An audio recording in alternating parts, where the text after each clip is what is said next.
Varanasi, IIT भू की छात्रा से निर्भया जैसी दरिंदगी हुई थी। रात 1:30 पर दोस्त को बंधक बना 3 लड़कों ने किया था गैंगरेप, निर्वस्त्र छोड़ा था लड़की को।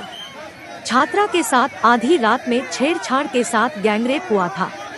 लड़की के बयान के बाद 2 धाराएं जोड़ी गई। आईआईटी भू कैंपस में हॉस्टल से दूर सुनसान जगह हुई थी घटना। यूपी के वाराणसी में आईआईटी भू की छात्रा से गैंगरेप हुआ था, ठीक उसी तरह से जैसे दिल्ली में निर्भया कांड हुआ था। आधी रात लड़की अपने दोस्त के साथ टहल रही थी, तभी बाइक सवार 3 युवकों ने इस सनसनीखेज दरिंदगी को अंजाम दिया था। करीब आधे घंटे तक आईआईटी की छात्रा को बाइक सवार युवकों ने निर्वस्त्र करके उसके साथ पहले अभद्रता की थी और फिर उसके साथ गैंगरेप किया था। ये सब कुछ 1 व 2 नवंबर बुधवार की देर रात करीब 1:30 की घटना है। उस समय लड़की अपने एक दोस्त के साथ कैंपस में सुनसान एरिया में टहल रही थी। उसी दौरान बाइक सवार 3 युवक वहां पहुंचे थे। बताया जा रहा है कि इनके पास गन थी। उस हथियार के बल पर पहले तीनों ने लड़की के दोस्त को बंधक बना लिया और उसकी खूब पिटाई की। इसके बाद एक लड़का उसके दोस्त को बंधक बनाए रखा, जबकि 2 लड़कों ने लड़की के साथ आधे घंटे तक उसके कपड़े उतार सामूहिक दुष्कर्म किया था। अब इस मामले में लड़की ने मैजिस्ट्रेट के सामने बयान दिया था, जिसके बाद 8 नवंबर की रात में वाराणसी पुलिस ने छेड़छाड़ वाले मामले में गैंगरेप और बंधक बनाने की धारा भी जोड़ ली है। वाराणसी कमिश्नरेट पुलिस ने इस बात की पुष्टि की है। करमन बाबा मंदिर के पास सुनसान एरिया में हुई थी दरिंदगी। समय रात के करीब 1:30 हो रहे थे। कुछ दूर आगे पहुंची तो उसका एक दोस्त मिल गया। फिर दोनों बात करते हुए करमन बाबा मंदिर की तरफ पहुंच गए। वो जगह थोड़ा सुनसान रहती है, अंधेरा भी रहता है, लेकिन यूनिवर्सिटी कैंपस होने की वजह से दोनों खुद को सुरक्षित समझ रहे थे। उसी समय रात में एक बाइक आई, उस पर 3 लड़के थे। तीनों royal Enfield classic bullet bike पर थे।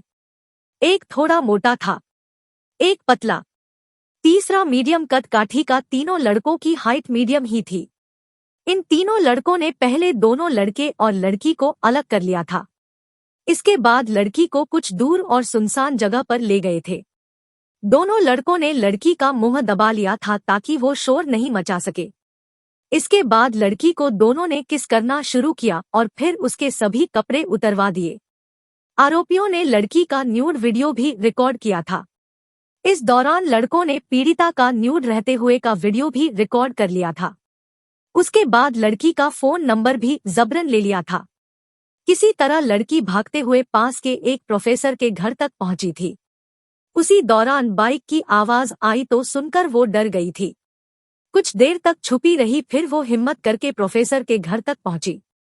उन्हें घटना की जानकारी दी। इसके बाद सिक्योरिटी और तमाम अधिकारियों को रात में ही सूचना दी गई, जिसके बाद पुलिस को जानकारी दी गई।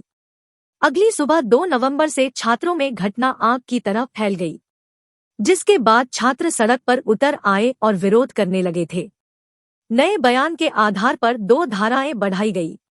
नए बयान के अनुसार तीनों लड़कों के पास कोई हथियार भी था, जिससे डरा धमकाकर दोनों लड़के और लड़की को धमकी दी गई थी। इसके बाद लड़की के कपड़े उतारकर उसके साथ गैंगरेप भी किया गया था। करीब आधे घंटे तक इन लोगों ने लड़की और उसके दोस्त को बंधक बनाए रखा था। अब पुलिस ने 2 धाराएं दर्ज की है। पुलिस का कहना है कि आरोपियों के बारे में काफी जानकारी मिली है। जल्द गिरफ्तारी हो सकती है। छात्रों में दहशत, विवाद के बजाय सिक्योरिटी बढ़ाने की जरूरत।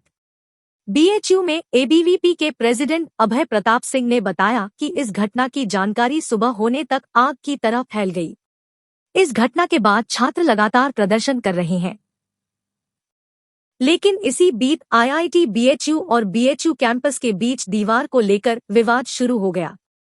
कहा गया कि बीच में दीवार बनाई जाए, लेकिन सवाल ये है कि दोनों कैंपस में लड़कियां भी रहती है और मामला सुरक्षा का है, इसलिए सुरक्षा बढ़ाई जाए।